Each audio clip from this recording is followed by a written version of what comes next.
Hello everyone, मैं माया शर्मा माया study centre में आप सब लोगों का स्वागत करती हूँ। आज की क्लास में हम क्लास 6 का फर्स्ट चैप्टर है अपनी संख्याओं की जानकारी, उसको पढ़ने वाले। उसका जो सेकंड है ना एक्सरसाइज, उसको पढ़ने वाले हैं। सेकंड एक्सरसाइज में हमें क्या करना है, कुछ यूनिट्स यानी इकाइयां होती है, मात्रक होते हैं, उनका प्रयोग करते हुए प्रश्नों को हल करना है। बहुत सारे क्वेश्चन ऐसे आएंगे जिनके अंदर हमें वो इकाइयां वो मात्रक काम आएंगे। तो मैंने आपकी सुविधा के लिए कुछ मात्रक या इकाइयां यहाँ पे बोर्ड पे पहले से लिख के आपको समझाने के लिए पहले से लिख के तैयार कर रखी, ताकि मैं आपको अच्छे से एक्सप्लेन कर सकूं। तो चलिए देखते हैं वो इकाइयां कौन सी है जो हमें हमारे क्वेश्चन करने में हेल्प करेगी। चलिए, सबसे पहले क्या है, प्रश्नावली 1.2 किसका? अध्याय 1 है ना हमारे अपनी संख्याओं की जानकारी, उसका। अब मात्रक, इनको मात्रक भी बोलते हैं या इकाइयां बोलते हैं, और इंग्लिश में क्या बोलते हैं? यूनिट्स। सबसे पहले हमें क्या पता होना चाहिए, 1 सेंटीमीटर होता है उसमें कितने मिलीलीटर होते हैं? Sorry, millimetre. जैसे 1 सेंटीमीटर है तो उसमें कितने मिलीमीटर होंगे? 10 मिलीमीटर। अब आप इनको शॉर्ट फॉर्म में कैसे लिख सकते हो?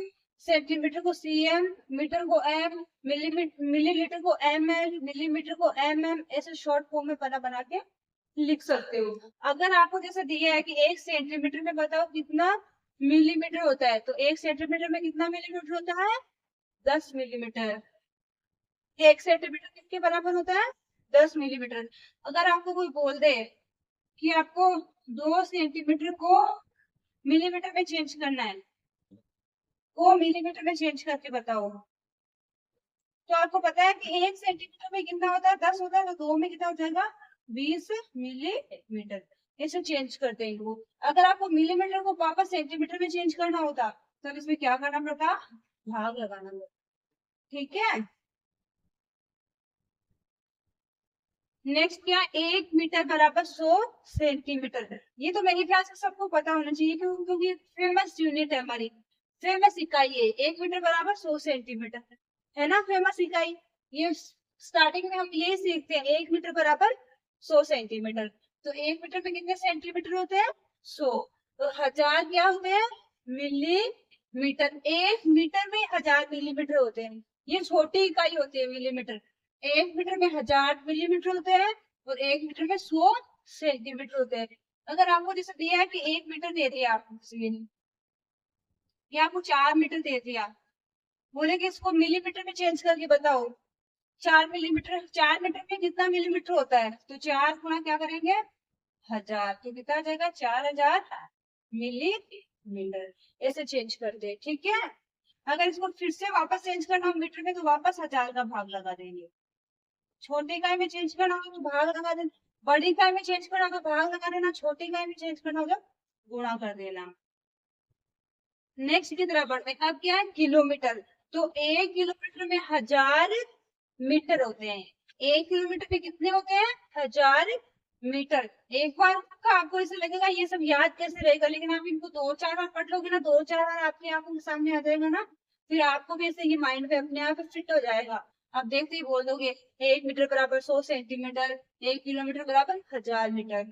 तो 1 किलोमीटर में कितना होता है? 1000 मीटर। फिर डी है 1 किलोग्राम बराबर 1000 ग्राम। ये दोनों सेम से है, इसमें तो मीटर होता है, इसमें ग्राम होता है। किलोमीटर और ये किलोग्राम, ये होता है मीटर और ये ग्राम। अब जैसे अपन कोई भी चीज लेके आते हैं ना, गेहूं, शक्कर, ये सब ग्राम ही तोली जाती है। अगर आप 1 किलो नहीं लाके आप आधे किलो लाओ, उसको ग्राम में क्या बोलेंगे? 500 ग्राम। ठीक है।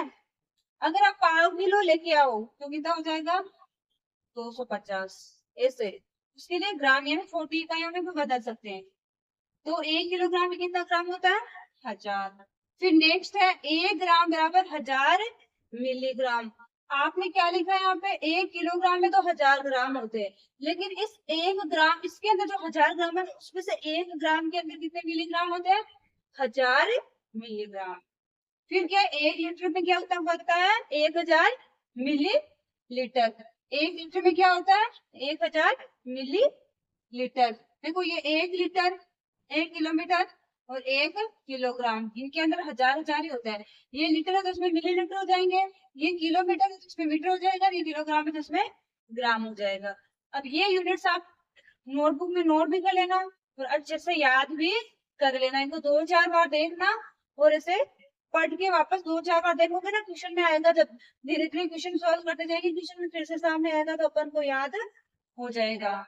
चलिए अब करते हैं हमारे क्वेश्चन को। क्वेश्चन नंबर फर्स्ट है, क्वेश्चन नंबर फर्स्ट और सेकेंड। क्वेश्चन नंबर फर्स्ट देखिए हमें क्या बोल रहा है।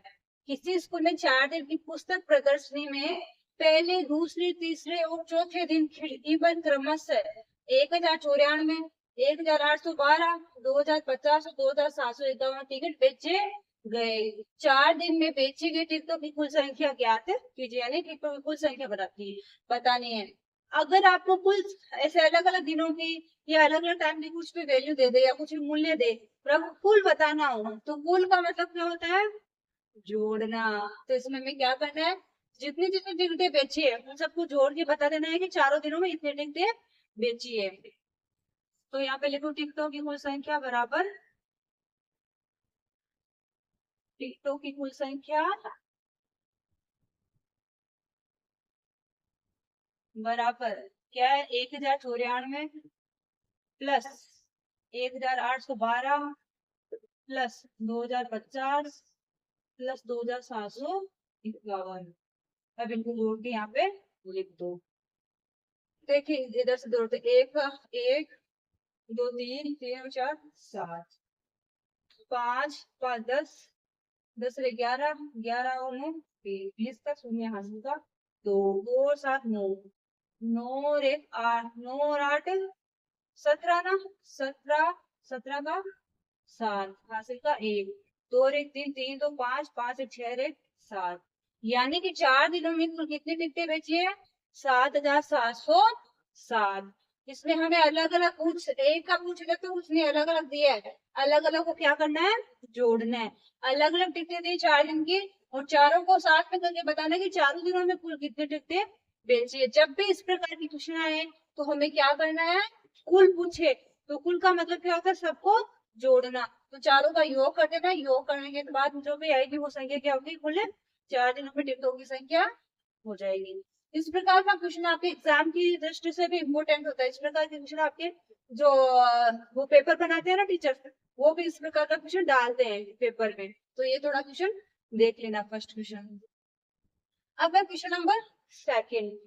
क्वेश्चन नंबर सेकंड में क्या है? शेखर एक प्रसिद्ध क्रिकेट खिलाड़ी है। वह टेस्ट मैचों में अब तक 6980 रन बना चुका है। वह 10,000 रन पूरे करना चाहता है। उसे कितने रनों की आवश्यकता है? इसमें क्या है कि एक शेखर नाम का लड़का है, वो 6980 रन तो बना लिया और उसे कितने रन बनाने का है? उसका टारगेट है 10,000। अब आप खुद के लिए मान लो कि आपने 3,000 रुपए तो कमा लिए, बल्कि आपका टारगेट कितना है? 5,000 रुपए कमाने का है। तो अब वो कितने रुपए और कमाने हैं? 2,000। तो आपने क्या किया? 3,000 किसमें से 5,000 में से घटाया ना, तो वैसे ही इसमें करना है। हमको क्या करना है? जो कुल उसका टारगेट है, टोटल टारगेट, उसमें से जो उसने पूरा कर लिया है उसको घटा देना है। तो हमारे पास में क्या आ जाएगा? जो और उसका भी टारगेट है ना, उसे पूरा करना है, वो टारगेट आ जाएगा। तो सबसे पहले क्या लिखेंगे? उसे मैच में अब तक रन बना लिए, अब तक बनाए गए रन, रन बराबर कितने हैं? 6,980। फिर क्या है?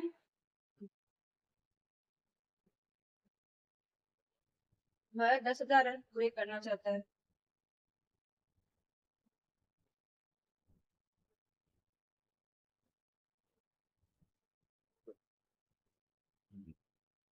बराबर 10,000। तो और रनों की आवश्यकता बराबर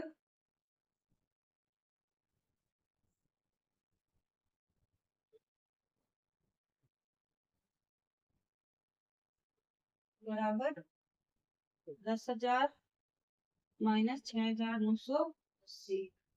देखिए जीरो में से तो जीरो, तो जीरो यहाँ पे नहीं आएगा, क्योंकि ये भी जीरो है, यहाँ जीरो, तो इधर से लेंगे तो ये 10 हो जाएंगे। 10 में से 8 गया तो 2।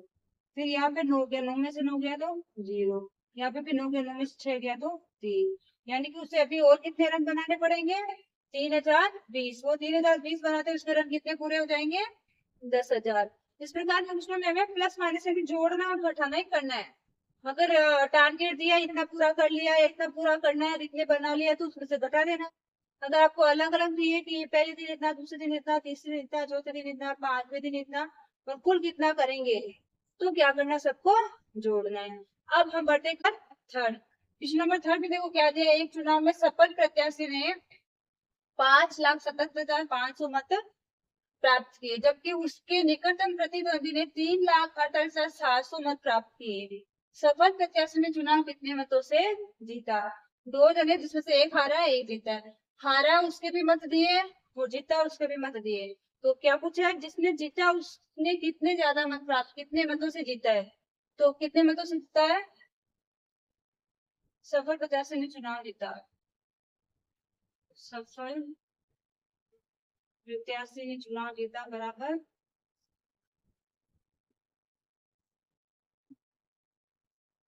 जीता, बराबर क्या हो जाएगा? 5,70,500 में से क्या घटा देना है? 3,48,700। 0 0, 15 में से 7 निकालेंगे तो 8, यहाँ पे हो गया 6, इधर से लिया तो 16, 16 में से 8 निकालेंगे तो फिर से 8, यहाँ पे हो गया 6, 6 में से 4 निकालेंगे तो 2, 5 में से 3 निकालेंगे तो 2। जो जीता है उसने कितने मतों से जीता है? 2,28,800। इसमें कुछ नहीं करना आपको, दो जनों का दिया है तो उसमें से जो जिसने जितने एक ने जो जीता है उसमें से जिसने हारा है उस वाले को घटाना, घटाते ही आंसर आ जाएगा। क्वेश्चन नंबर 4 में क्या है, कीर्ति बुक स्टोर ने जून के प्रथम सप्ताह में 2,85,891 रुपए मूल्य की पुस्तकें बेची। इसी माह के दूसरे सप्ताह में उसने कितने रुपए की पुस्तकें बेची है? 4,768 रुपए की। अब हमें क्या पूछा है, दोनों सप्ताह में कुल कितनी बिक्री हुई? तो मैंने आपको क्या बोला, कुल बोले तो क्या करना है, जोड़ना है, यानी पहले सप्ताह की और दूसरे सप्ताह की दोनों की बिक्री को जोड़ देना है। जोड़ते ही यहाँ तक आंसर आ जाएगा। फिर के किस सप्ताह में बिक्री अधिक हुई? तो अपन को दिख रहा है प्रथम सप्ताह में बिक्री ज्यादा है कि दूसरे में ज्यादा है? क्योंकि दूसरे में तो पहले में 2,85,891 की बेची है, दूसरे में कितनी बेची? 4,768। तो दूसरे सप्ताह में बिक्री ज्यादा हुई। कितनी अधिक हुई वो अपन को घटा के देखना पड़ेगा। तो सबसे पहले क्या करते हैं, दोनों सप्ताह की कुल बिक्री लिखो, दोनों सप्ताह की कुल बिक्री निकालते हैं। में क्या करना है, छोड़ बाकी करना है खाली। कुल बिक्री, बिक्री बराबर 2,85,891, और इसका कितना है? 4,780। जोड़ दो दोनों को, 8 1 9 9 6 15, 15 का 5 हासिल का 1 हासिल का 1 1 7 पर 1 8 8 8 16, 16 का 6, फिर से हासिल का 1 1 0 1 ये 5 है 6, फिर 0 और 8 8, गलत जोड़ा है क्या? ये पे वापस देखेंगे, 0 और 8 8, 4 और 2 6, फिर से देखते हैं।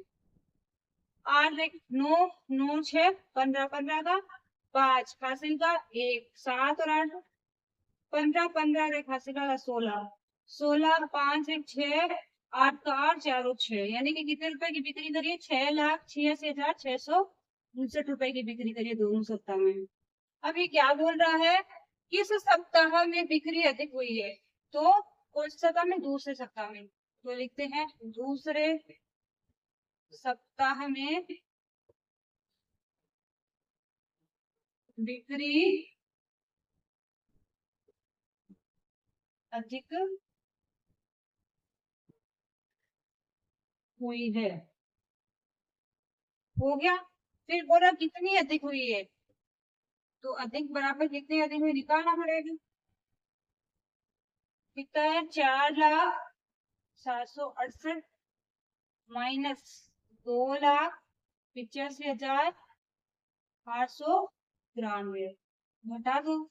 8 में से 1 निकाला 7, 6 में से 9 जाएगा नहीं, 16 में से 9 गया तो 7 ना, ये हो गया 6, 16 में से 8 निकालेंगे तो 8, यहाँ पे हो गया 9, 9 में से 5 गया तो 4, यहाँ पे फिर 9 में से 8 गया तो 1, यहाँ पे हो गया 3, 3 में से 2 गया तो 1, 1,14,877 रुपए की। दूसरे सप्ताह में जो बिक्री हुई ना वो कितनी अधिक है, 1,14,877। पहले हमें क्या करना है, कुल बिक्री बताना है, तो दोनों बिक्रियों को पहले सप्ताह की दूसरे सप्ताह की बिक्री को जोड़ देना है। फिर क्या पूछा है कि कौन से सप्ताह में बिक्री अधिक हुई है, तो हमें दिख रहा है दूसरे सप्ताह में बिक्री अधिक हुई है, तो हमारा आंसर क्या, दूसरे सप्ताह में बिक्री अधिक हुई है। फिर क्या मुझे कितनी अधिक हुई है, तो कितनी अधिक हुई है तो उसके लिए क्या अंतर निकालना पड़ेगा, अंतर निकालेंगे तो 4,768 में से ये घटा देंगे तो आएगा 1,14,877 रुपए। में क्या बोल रहा है, अंक दिए हमें 6, 2, 7, 4 और 3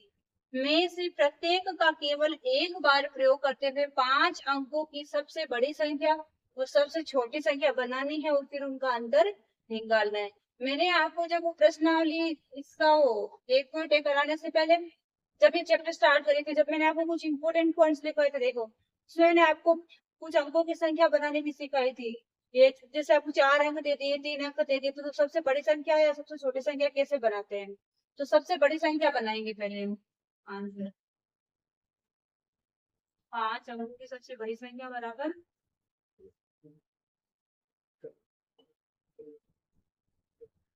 सबसे बड़ी संख्या। तो जब बड़ी बनानी हो तो सबसे पहले कौन सा अंक आएगा, सबसे बड़ा। सबसे बड़ा क्या है इनमें, 7, 4 से छोटा क्या है 6, 6 से छोटा क्या है 4, 4 से छोटा क्या है 3, 3 से छोटा 2। ये तो बड़ी संख्या बन गई। अब 5 अंकों की सबसे छोटी संख्या कौन सी बन जाएगी, उसका उल्टा कर दो,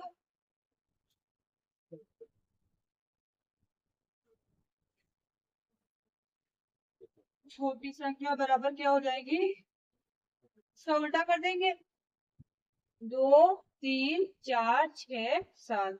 यानी छोटी संख्या तो छोटे अंक से स्टार्ट करेंगे। अब उसमें क्या पूछा इसने, दोनों संख्याओं का अंतर, दोनों का अंतर बराबर अंतर, अंतर यानी घटाना है दोनों को। 7, 6, 4, 3, 2 माइनस 23,467, घटा दो, 2 में से 7 जाएगा नहीं, 10 लेंगे तो हो गया 12, 12 में से 7 निकाला तो 5, इधर हो गया 2, फिर से 2 में से जाएगा नहीं, 10 लेंगे हो गया 12, 12 में से 6 निकाला तो 6, यहाँ पे हो गया 3, 3 में से 4 जाएगा नहीं, 10 लेंगे हो गया 13, 13 में से 4 निकाला तो 9, यहाँ पे हो गया 5, 5 में से 3 निकालेंगे तो 2, फिर 7 में से 2 निकालेंगे तो 5, यानी दोनों संख्याओं का अंतर कितना हो गया, 52,263।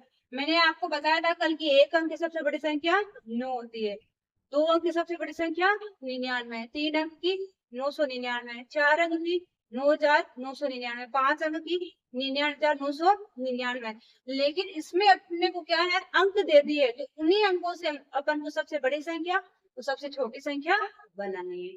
ठीक है, क्लियर हो सभी को। तब करते हैं क्वेश्चन नंबर 6। क्वेश्चन नंबर 6 में क्या, एक मशीन औसतन एक दिन में 2,825 पेज बनाती है। जनवरी 2006 में उस मशीन ने कितने पेज बनाए, यानी कि एक दिन में वो मशीन कितने पेज बना देती है, 2,825।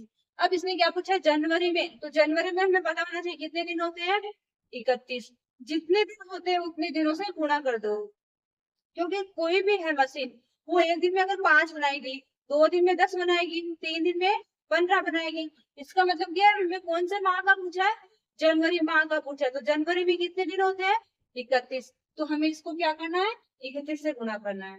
तो सबसे पहले क्या लिखना है, जनवरी में पेज बनाएगी बराबर कितने बनाएंगे, 2,825 गुना 31, गुणा कर दो, देखो इधर 2,825 है ना 31, 5, 2, 8, 2 गुना 5 3 15, हासिल का 3 दूनी 6 और 7, 8 3 24, 2 3 दूनी 6 और 2 8, 5 5 2 7, 8 7 15, 4 2 6 1 7 2 5, 87,575, 87,575 75। ओके, कुछ नहीं करना है हमें। जनवरी माह में पूछा है तो अभी ये मान लो आपको फरवरी में पूछ ले, और फरवरी 28 या 29 की होती है, तो जब फरवरी 28 की आती है वो ईयर के हिसाब से डिपेंड करता है, वो ईयर 28 का है 29 का। फरवरी में पूछे, फरवरी 28 दिन होगी जब 28 से गुना करेंगे। मान लो आपको जून में पूछता है, तो जून में कितने दिन होते हैं 30, तो गुणा किसे करते हैं अपन 30 से। करना क्या, जिस मंथ का पूछा उस मंथ में कितने दिन होते हैं उसे गुणा कर देना है।